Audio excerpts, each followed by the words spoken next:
नमस्कार मंडळी, पुन्हा एकदा स्वागत आहे माझ्या नवीन ब्लॉगमध्ये। 6 वाजता उठलंय, आंघोळ वगैरे करून झाल्यावर पूजा वगैरे करून घेतले वगैरे करून झाली। पूजा करून झाल्यानंतर चहा नाश्ता केले। चहा नाश्ता झाल्यावर मी मिडगावला जाऊन निघालोय।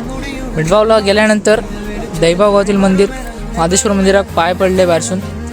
नंतर मिडगावसून इल्यानंतर खाली आमचे वाडीतले भेटलेले सगळे आम्ही एकत्र बसलो खाली। नंतर जेवची वेळ झाली दुपारी। नंतर भावेश गेलो आपल्या घराकडे भावेश कसं जेवता तुम्ही बघू शकता। त्याच्यानंतर मी सुद्धा जेवण गेल्यावर खाली बसतोय तर कोण ना इकडे आजूबाजू सगळे कोण ना ते एकटंच मी बसलेले आपल्या एडिट करीत थोडा काहीतरी शूट घेतलेले सीन केले ते एडिट करीत बसले। थोडा मंडळी आधी शिलो बघू शकता आधी आणि मी खाली बसलेलो। आम्ही खाली आलो। खाली घेत जाताना बघतो तो का मामा आणि मामी कामाला जात होते तर ते आपल्या कामाला गेले।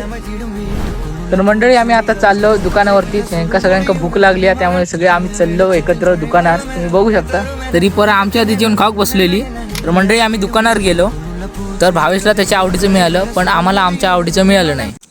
तर घरी येताना देवाच्या कृपेने आम्हाला 4 नारळ भेटले। नारळ बिरळ ठेवून झाल्यानंतर आता आम्ही चाललो चायनीज खाऊ। तर आदेश आणि मी आणि पाटणा पण थोडे जण येतात तर तुमका सांगतो कोण कोण येतात। तर मंडळी इलो चायनीज वगैरे खाऊन झाल्यानंतर आता आम्ही घरात जातो।